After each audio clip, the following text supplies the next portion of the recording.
What's up, everybody? Welcome to Narcocop MMA. This is the Dana White's Contender Series, week number 7.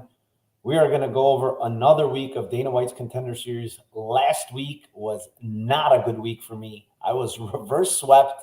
A terrible betting week. I take full responsibility for some horrible bets last week, and one of them was, that Silva one was terrible for me. I lost a bunch of units there. But yeah, we're back again. We have to get back on this winning track here. This week, there's a bunch of pretty good fights. Also, I will go over to chat real quick and shout out my usual people in here, like Daz, playing Fade Sports, who's going to be in here. Kristen, Timothy Troiano, my buddy, part of the Lambo Place podcast, co-host there. And without further ado, I will bring in my co-host. It's Gordo Gambles. What's up, Gordo? Are you ready for this Dana White's Contender Series card? We need some winners, brother. How you doing? Oh, dude, I am so happy to be back. I've had a nice little 2 weekends off. It's been a while since I've been in front of the camera, but as you guys can see, back to the home setup, rejuvenated, ready to go again. Nice little cut in the side too, which is really new for me. So winners only this week. I'm not taking anything else for an answer. It's a very high level card. I'm ready to talk about it with you, and I'm ready to make some money. Listen, they don't call it plays and fade sports for nothing, because you got a really nice fade there, right there. So, there's a reason why this guy called it fades. Fades was in there. It's not just that just for that, man. It's getting that fade, huh? You've nailed it, man. You've nailed it. Yeah, William Tyner also in here. Tajik, Phillip, what's up, guys? Thank you for being in here. 22 already. Hopefully we get to that 50, 60 mark here, guys. Retweet, do whatever you have to do, and I really appreciate it. Rips and Picks is in here. Cameron, thank you, guys. But we will start here. First fight of the night, it's Tereza Bleda versus Nayara Maia at the 125-pound division. What do you see here, Gordo? I see a very, very lopsided matchup, not only the money line, but something that I think is just it's a weird spot. I mentioned at the start, this is going to be a very high level card. And whereas I do think this has a high level fighter, this is probably one of the more lopsided matches in the card. There will be some very interesting one. We'll talk about them in the future, but I do think that this line wide, although it may be as large as it is somewhat justified. We have someone who I think that the UFC is trying to prop up here, trying to give them an easy win to get in there.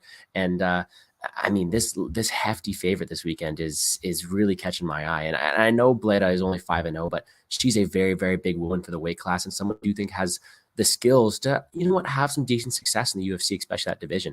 She's a champion in her own league right now, and she's facing someone in Nayara who's 7-0-1, but who leave a lot to be desired. I know I say that a lot on this show. It's something that I don't want to go to the well and say it over and over again, but she does lack a lot of things that I'd like to see in someone that I'm trying to back, especially when I'm trying to get there. We all know that when it comes to a huge favorite that's minus 700, you're looking for a reason to take dog. You're looking for a reason to make some money. I don't see that much from her this weekend. I don't see enough on the Maia side for me to try to get to her. And I do think this is a spot where the UFC is going to get their wish, and the fighter they're trying to prop up is going to roll through her. And I do think that Bleda is the way to go this week. And it's unfortunate because she is such a hefty favorite, and she is someone that I think is going to roll through. And I was going to look at the prop market. I was going to look at the minus 3.5, but I think the way to play this fight, in my opinion, is the under.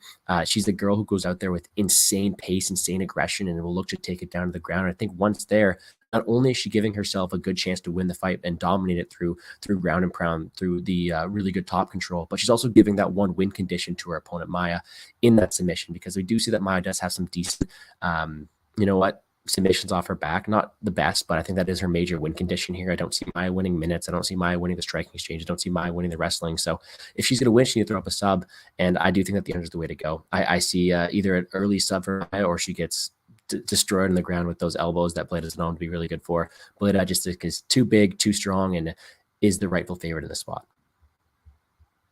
Yeah, I mean, I pretty much agree with you. I think Bleda, 20-year-old, big prospect at the 125-pound division. Very, very big for this division. I believe she stands at like 5'9". She's going to have a big size advantage here when you look at face-offs. But you know what? I'm not messing with these low-level women's MMA anymore. Not to say that Bleda is low level, because she looks pretty good, but the problem is, in many of these fights, I think she's like size bullied a lot of these ladies. In the one fight that it goes to decision against Carolyn Martins, you mentioned this, and I saw it on tape as well. Like the first time she sticks her hand in a pretty deep guillotine, she does all the good things and gets out of it. But then she makes the same mistake again in round number 2 and sticks her head again, going for a takedown in a very, very deep guillotine again. And again, she does the right things and gets out of it. But, when you get to the better levels and the better grapplers and the better submission grapplers, when you stick your head in like that and it's a very, very deep guillotine, you're probably going to get subbed. You're probably going to get tapped. And, is Maia going to be that girl that taps her? Probably not. I mean, Maia is decent on the ground. She is a brown belt at BJJ.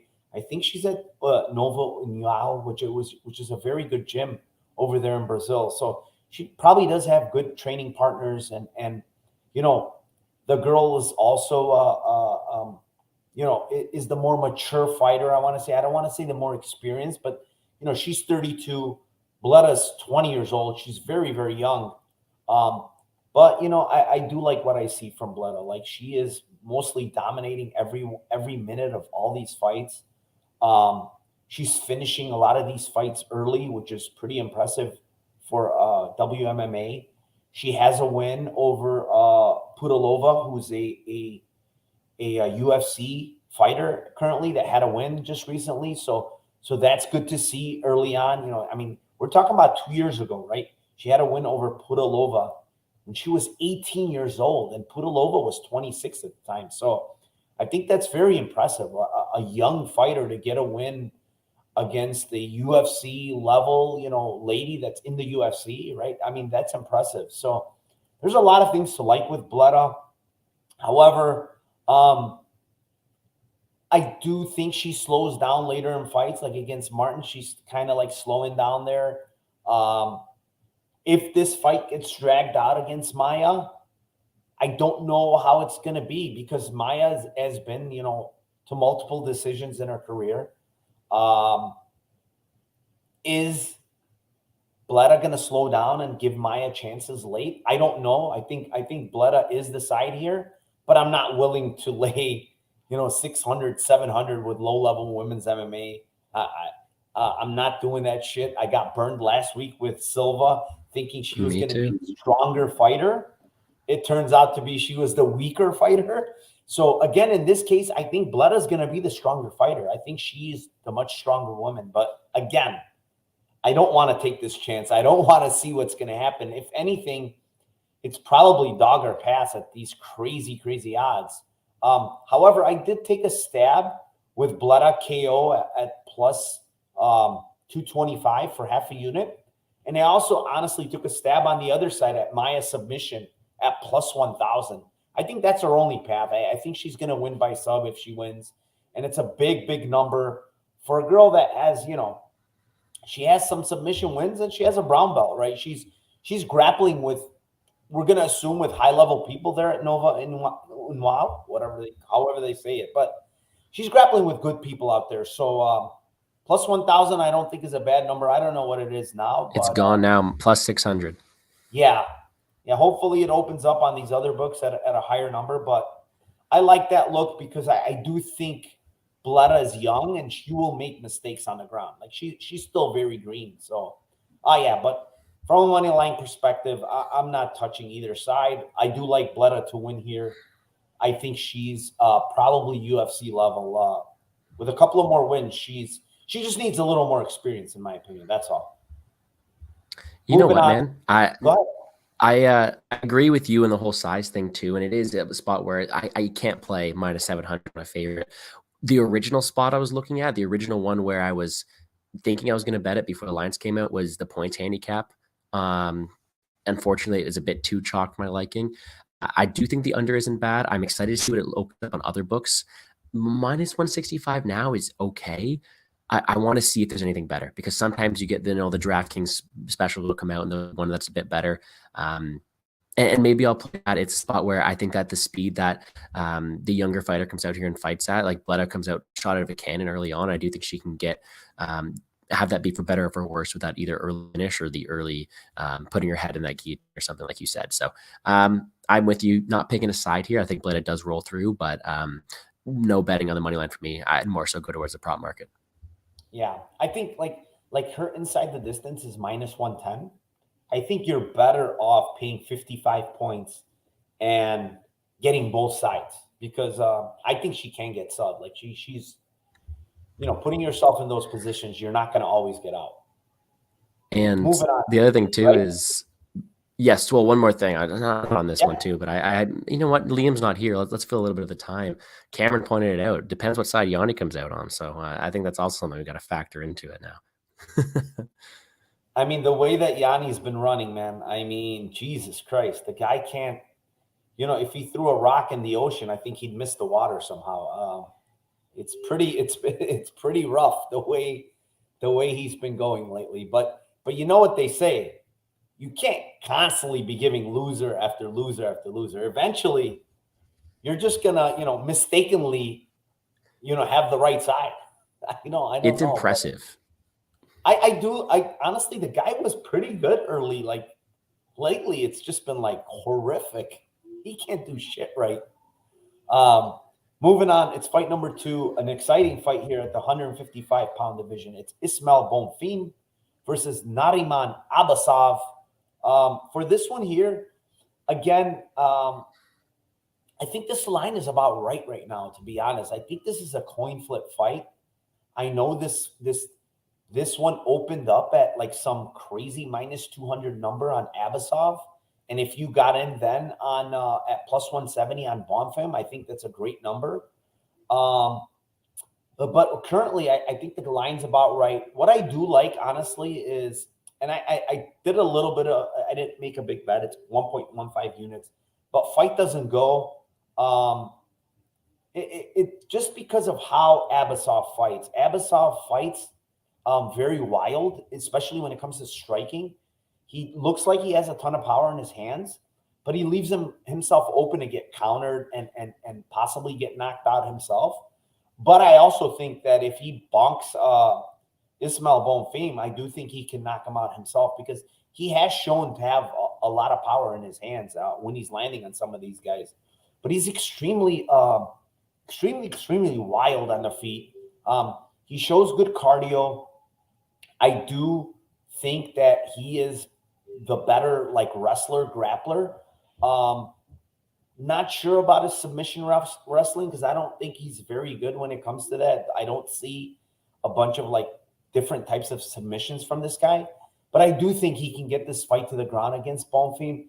Bonfim is actually a black belt in BJJ. Him and his brother are both black belts. We'll talk about his brother later, but yeah, I think Bonfim wants to keep this upright. He's a professional boxer. He's 4-1 as a professional boxer. He also has 30 amateur fights, boxing fights. So the guy wants to have this standing, even though he does have some submissions on his record. I think the guy wants to keep this standing. He's the longer guy. He's the cleaner striker. He's the better striker. And honestly, his losses, it's Hanato Moyakano by rear naked choke. It's Adriano Moraes by submission. I mean, we know who these guys are. These guys are very high-level fighters. So I think it's a close fight. For me, if I had to take a side, I would probably, go with the guy that has some grappling upside in Abbasov, but nothing really clean here for me. What do you like, Gordo? This is a fight where I'm going to sit back and really enjoy it. We have actually 2 fighters who both have decent promise. They're both pretty skilled, in my opinion. But for me, what's struggling to get me there is not only how the fight's really closely aligned. I can see it going either way, but I'm playing too much of the narrative in this spot. And we look at the card and you see the both brothers on here, and it would be a cool story to have the both on there and both win, both get contracts. So for me, it's who the UFC really trying to prop up here. If we look at this spot from a betting perspective, for me, it's pretty simple. Whoever is at a decent plus money shot, I think you should be betting because it is a very, very close fight. I think that the better complete mixed martial artist is going to be Abbasov here. He has that ground game. He has the wrestling. I think he does have minute winning ability here. But the crisper fighter is going to be the Bonfim. The better grappler, in my opinion, is be Bonfim. And the guy with the better Karl is going to be Bonfim, in my opinion, as well.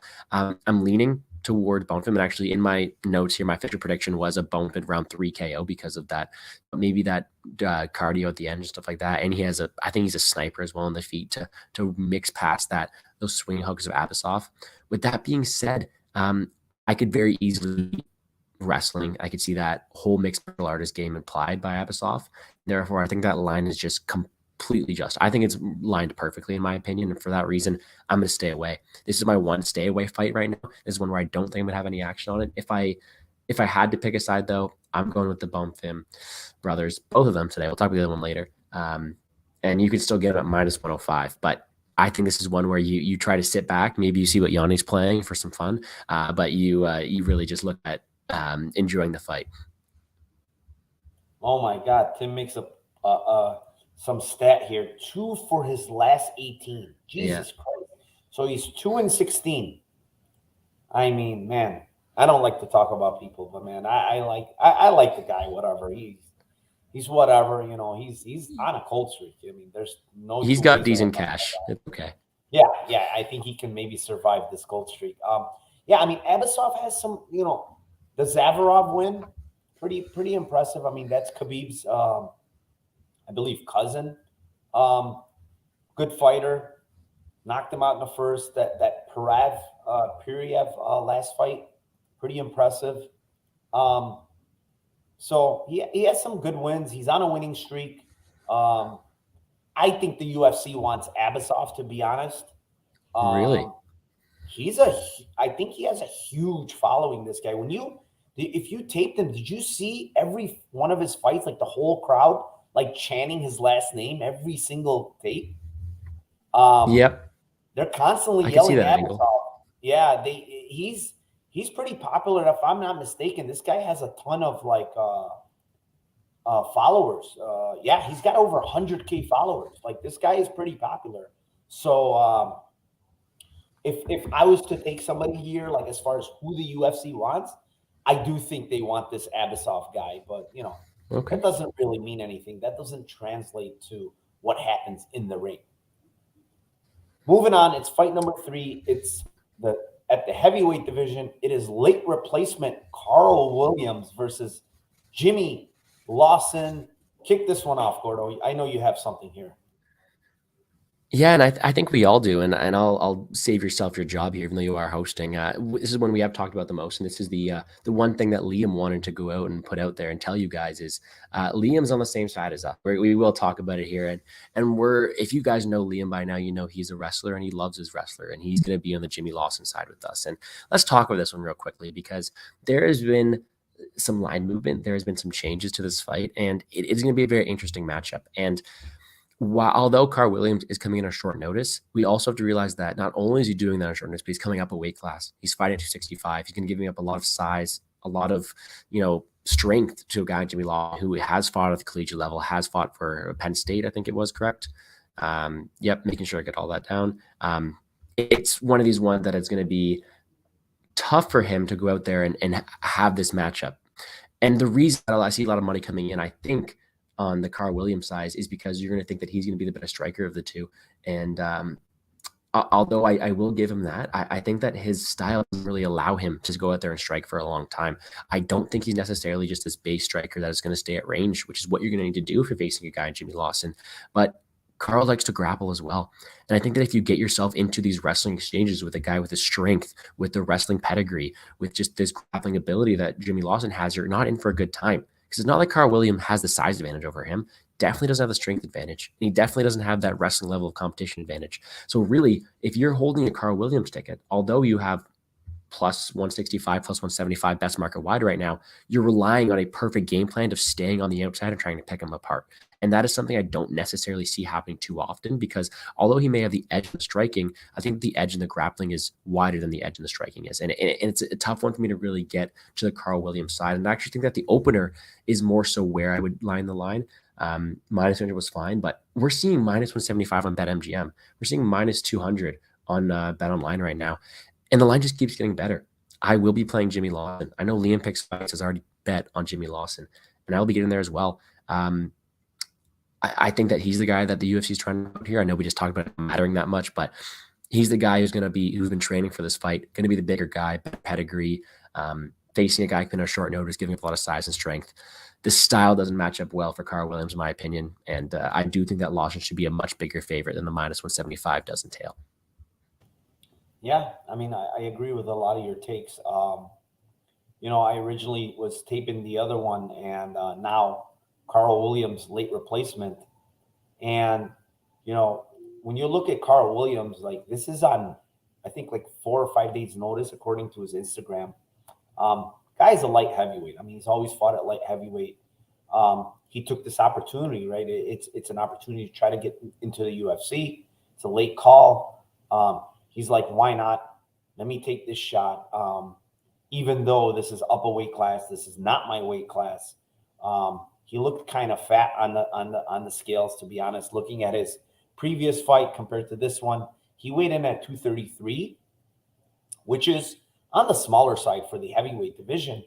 And Jimmy Lawson, even though he's given up about three inches to this guy, Jimmy Lawson weighed in at 263. So there you have it. You got 30 pounds right there. I mean, the other thing is we don't even know. Maybe Jimmy Lawson walks into the ring at, 270. We don't know if he actually cuts for heavyweight, but he's definitely going to be the much bigger guy here. When you look at Karl Williams, is he the better striker here? Yes, I'm going to agree and say he's the cleaner striker. He's the better striker, right? Yeah, probably by a little bit. He's a little. I mean, Lawson's a little green in the striking. He's pretty wild. But how does Karl Williams usually win his fights, right? When you go back and watch his tape, it's takedown after takedown, rinse and repeat. He's doing that to Miles Amos. He's doing that to Kyle Wright. He's doing that to these other fighters. The only fight that you watch against Simon Marini, his last fight, he knocks the guy out with punches on the feet. He doesn't go for a takedown. But like Marini is completely lost. He can't use wrestling here. Like, let's be honest. Is he going to try to wrestle a guy that's bigger, that's a better wrestler, that's stronger? Like, all these things are going to matter. He's on short notice. His gas tank is probably going to be compromised here if he tries to even grapple. I think if Jimmy Lawson wants to get this fight to the ground, he probably can easily get it to the ground. He's so much stronger, so much bigger. Like, I do agree with you. Like, I don't have Bet MGM now. Now that I'm in Arizona, I should get an account. It's still -175 there. I think that's a good line. However, I did play his KO prop. It's +225. He's just so much stronger, dude. Even if he lands on the feet, one of those wild punches, I mean, you're getting hit by a solid 260-pounder. You probably can't take this guy's punches, man. And I say it often. I said it on Spaces earlier today. I was on a space, and I said, man, these wrestlers, these guys that have been wrestling all their life, these guys, yeah, their striking is not clean, but they got heavy hands, man. All they're doing when they're wrestling is constantly using their hands. And these guys have heavy hands when they land on you. So Jimmy Lawson is one of those guys. If he lands on you, he's probably going to put your ass out. And that's what he's been doing with a lot of they don't want that smoke when he lands on them. I mean, it's brutal. And now he's fighting a light heavyweight. Can this guy take his shots? I don't think so, man. And so I played the KO prop. I think that's a good prop. I don't understand. His sub prop is +550. I mean, I don't see this guy going really for subs. I don't think he's going to get a sub. I think he's going to smash him if he's on top. So, yeah, I mean, I like that look with the KO prop. It looks like it came down a little bit. It's 200. +200. Yep. I still think it's good, honestly. I still think that line is good. So if you like the Lawson side, +200 KO prop, I think that's still a good line. Right. Moving on. Yeah, and also Liam is I think he took a shot with the KO prop as well. He sent me a message saying, I like the Lawson side, and I'm going to probably take the KO prop. He told us he bet it already a few He bet minutes it ago. already. Okay, perfect. So Yes. so he's already in with the KO prop boys. Liam, those are his only 2 plays. And shout out to my boy Liam. He's not here. He's on vacation. Hope he's having a great vacation. He tried to make it, but the Wi-Fi just wouldn't work for him. Just Moving like on. I was last week. We're Yeah. switching spots. Sometime maybe next week it's my turn. I don't know. We'll see. Fight number 4. It is at the 170-pound division. Sorry, it's Gabriel Bonfim, the brother of Ismael, versus Trey Waters. You know, I have a big bet on this, but it was at the opener, so it doesn't really matter. I love the Bonfim side. Guy is a very, very good striker. Now, when you look at his brother, his brother's a good striker. This guy is a little bit, is a notch or 2 above him in the striking, man. I love this jab. I love the body work. I love how he's in and out with, combinations, man. This guy throws in combinations, 3s and 4s. You don't see that a lot in MMA, but this guy is throwing in 3s and 4s. Very, very good power, as you could see with his record. Like, he's putting people out. He's choking people out. He's very good on the ground. He's a black belt. And here against Waters, if he wants the easy way out, take him to the ground and do whatever you want down there, because Waters was absolutely dominated in his last fight by Bennett. But Bennett got caught in the late in the 3rd round with about 20-some seconds left in the fight. He was absolutely dominating that fight. Caught a knee, got knocked out. But listen, if Gabriel wants this fight to get to the ground, he will get it to the ground. And then that's his world, to be honest. He's got a huge grappling edge here. I wish the sub prop was a little better, but it's not. Unfortunately, it's like sitting at, what is it now? 140. I don't know. I don't like playing those short props, but I think he gets it done by submission.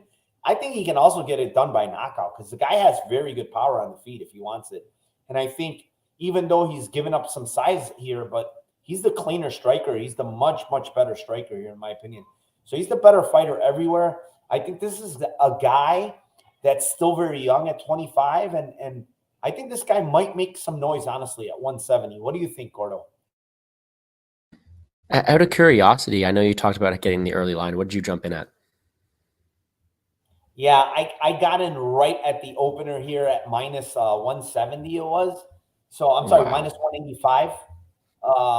Yeah, I got minus 185, and I got $829 on it because BetOnline let me bet 500 and then let me bet 329, and then I didn't try after that. I should have probably kept Very going. specific. But yeah, it was weird because they don't let you bet huge amounts on openers. But I was happy to get 829 on this guy. But the line is gone. There's no sense of talking about it because it's minus 330, 345. I mean, I think minus 380, 400 is about right, honestly, here, because that's how I feel about this guy. I think he's very, very skilled. What do you think? Yeah, no, I was just curious because usually I am all over those openers and I am able to get into them. But this has been, again, a week where I've been in like moving around, doing all that stuff. So I didn't check the lines actually at all until today. And I was very jealous of that line. I think that I would have done the exact same thing. I was actually interested to see what his inside the distance line is because I'm with you. I think that Bonfim's going to have the goods here, and he's the guy that they're really trying to promote. He's the guy that's going to go out there and show what he's all about. He is the better of the brothers. He is a guy who's going to have not only a favorable matchup, but an opportunity to make it a very dominant matchup as well. And I was really disappointed to see his inside the distance line being at minus 175. Like it's the most likely outcome, but you never really want to play props that expensive. I have no problem with parlaying Bonfim this weekend. Gabriel's going to have a huge advantage in a lot of areas. I don't necessarily see the path to victory for Waters as much as I'd like to.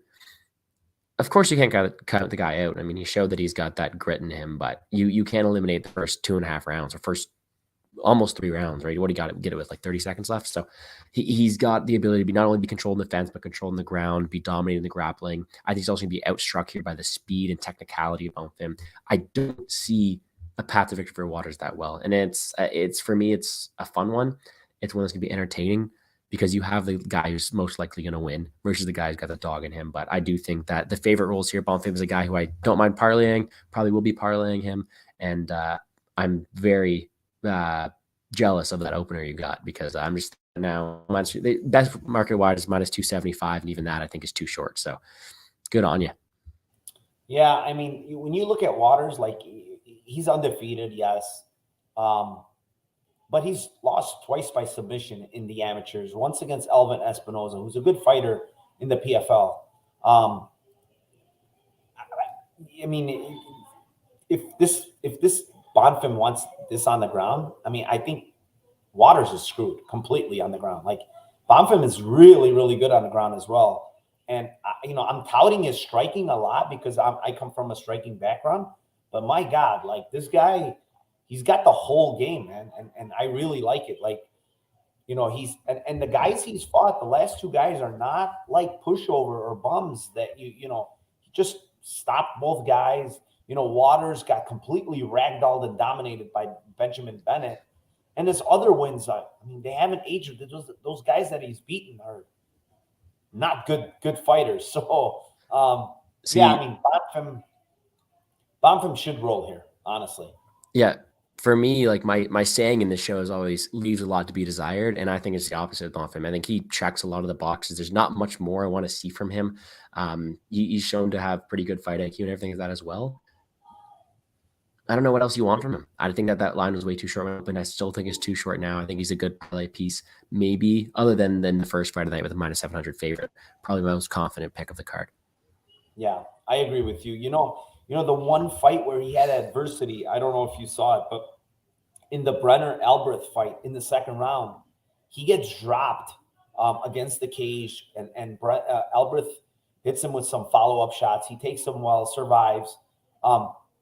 Guess what he does in the third? He comes out straightforward and just going for the kill, and he absolutely kills Alberth with a huge combination. And you like to see that. Like there's also been adversity, which I like to see. You can't always, when you're driving through people and there's no adversity, like what happens when this guy has adversity? We wouldn't know, right?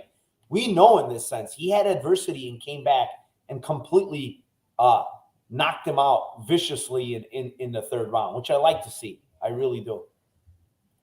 Nope, I'm completely there with you. And I think that it checks the boxes. That's actually what I wrote down for that fight, was fought with adversity. He showed that he needed to regain the respect of his opponent, and he went out there firing all cylinders, and look what happened, right? So for me, when you're looking at these Dana White Contender Series guys, these guys who are usually less tested, you need to see that adversity. And I'm kind of happy we saw it, because we could show we could fight through it.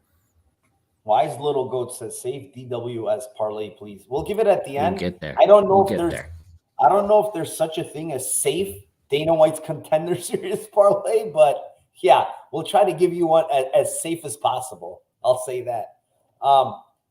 Before I go on to the main event, 54 of you in here, thank you very, very much. We really appreciate you guys. Please hit the like. Please subscribe to my channel, to the Plays and Fade Sports channel, to Liam's channel, all our channels, please. The links are down below. Please follow all of us, subscribe. We really appreciate it. Thank you very, very much. And with that being said, we will move on to the main event at the 205-pound division. It is Rodolfo Bellato versus Vitor Petrino in a rematch, Gordo. What do you have here, and what do you see? Before I get into the breaking down the fight in general, I'd like to say that the last week, although it went a little bit longer than a few weeks before, it continued the trend of all these main events have been very violent fights. And I think that the reason that this fight is where it is because of the amount of, violence we're going to have there. And it's another spot where I think that it's going to be two guys going at it, going ham. And although it is minus 400, this is what I would classify as, I'm not going to say safe, but the closest thing to a safe Dana White Contender Series bet, because I do see this being a very, very violent affair at first. And what I'm seeing online a lot, and as I mentioned, again, I was late to the party doing all my tapes, so I was able to see other people's opinions. And I was under the impression this could be a striker versus grappler affair. And I don't necessarily see that as much. I think that although the power is there, we all know what happened in that very first scrap. I mean, we all know that that's probably the narrative nation right now, is that early knockout. I do think the strike is actually competitive. And of course, you're going to have that insane power from the Petrino side. And I think that's one that it's impressive the amount of power he has. But I also think that Bellato is able to stay with him on the feet. And I think that it's not that out of question that he could also win some striking exchanges as well. Of course, the easiest path to victory for him is going to be on the ground. And I would not be surprised if he's able to get a sub in his own right, because he is very dangerous from there. But it's one where I don't necessarily think that is his only path to victory. I'm very, very tempted on the dog here. I think that he has the opportunity to win this fight at multiple levels. But the way to play this fight is the under, in my opinion. And I'm waiting for it to open an under 2.5. Maybe the fight doesn't start around 3 in other books, just because that is the way I want to target this one. I think it's going to be a very, very violent affair. Dana likes to put these exciting matchups as their main event because everyone looks forward to it and they always deliver. Think about Pyfer in week 1. Think about that last knockout. That's the clip that everyone's seeing from this week. Every single time we have a main event, it has delivered so far. And this one I think is no different. You got to go out there. You got to find a guy two guys who are going to go down. They fought each other before, but Bellato's looking for revenge, and he has all the tools to do it. Give me the dog for an official pick, but the under is the way to go. How about yourself? Yeah, I mean, once the under comes out, I'm going to say there's no way they give us 2.5. I'll say that right now. It's going to be 1.5. I'm almost certain. Alternative, yes. Yeah. Alternative, yeah. We're just not going to get the original, unders is for sure going to be 1.5 on this fight. But I do agree with you. I do see violence here. That's why it's lined as it is. I mean, it's, what is it, minus 400? Oh, yeah, minus 400 fight not to go to decision. It's probably right, man. Like first of all, the way Petrino fights, he comes out like just trying to take your head off.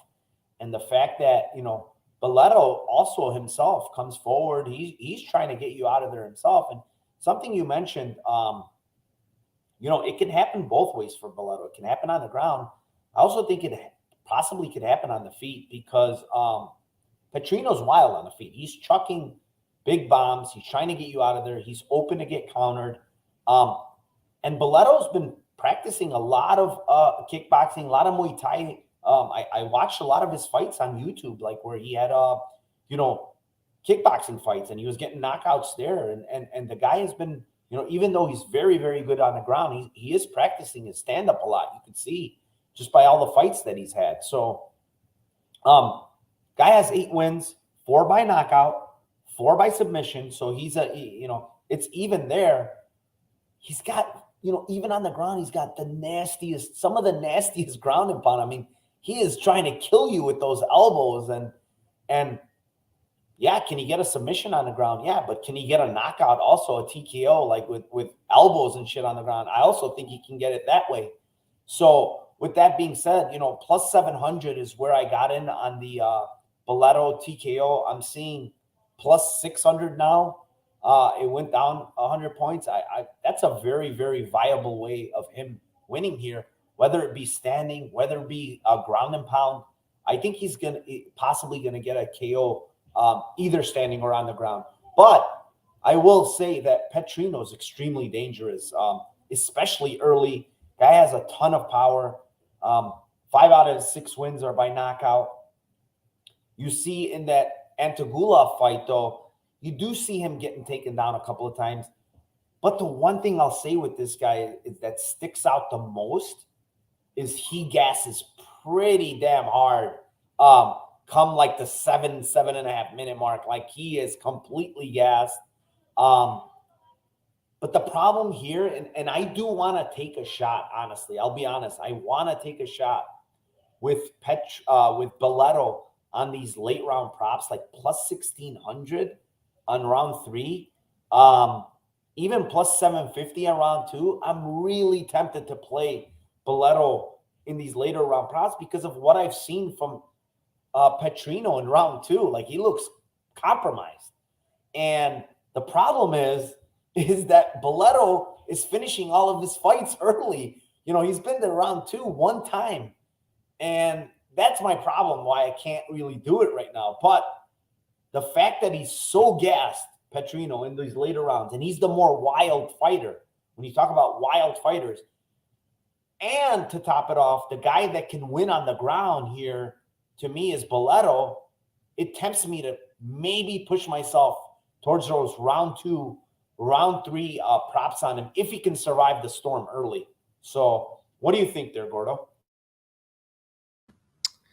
Yeah, I don't mind those later round props, and I stick. We're talking in here about just pick the winners, and I think that it's a one where it's a very volatile matchup. So for me, the winner is violence here. But we're gonna go with the dog here. I just think he has more paths to victory, in my opinion. I think he has the ability to go out there, but he has to survive that power that the favorite has here. And it's a fun spot. Again, I've had, how do I put this? Parlays are very dangerous, especially in Dana White Contender Series. But if we're looking for something that we'd call safe, or something that actually I will be playing when it comes out, is not only this is a parlay leg, but with the fight we just talked about with with Gabriel Bonfim, you got Bonfim as one leg, you got the violence in this spot. Those are my two favorite legs this week, and I probably will be playing that. But just give me violence. I don't mind those late round props because he is the one we've seen to gas, and he's going to put everything there. And I think that if things aren't able to go that well in the feed, Bellato's going to be able to take it down to the ground. Like we said, more paths of victory. So if things get dicey, you can definitely go there. Either way, give me violence in this spot. I've said it 1,000 times, but that's how we're liking these main events so far. Yeah, I do agree with you. Yeah, with that being said, that wraps up all 5 fights. We will give this gentleman a parlay. I will give you mine here. This is not a Lambo parlay. He wants a safe parlay. I would say go with Gabriel Bonfim. I think Bleda's pretty safe. I just hate laying these big numbers.